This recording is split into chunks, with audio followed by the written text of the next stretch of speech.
Cấp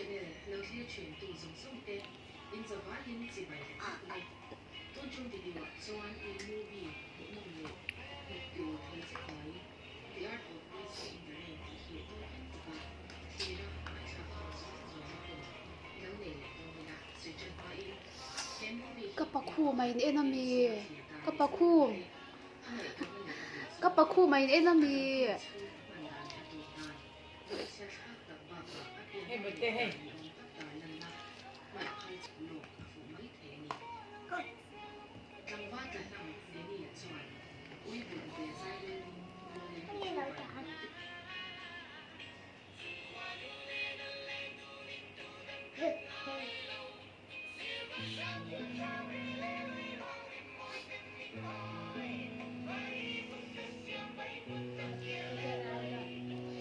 Cái xe máy em vừa bay kìa mà càng tốt anh em á.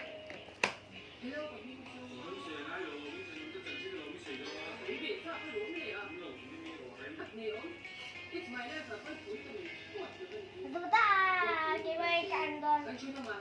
cấp bậc khu thì lấy la cấp bậc khu mà ca ôi này muốn đâu mà tí lon Nhưng mà có bên chưa? thì lấy lúc rồi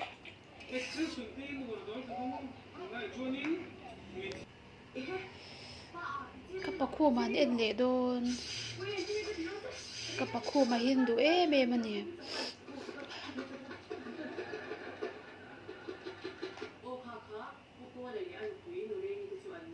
Nhưng mà tôi là bác sĩ.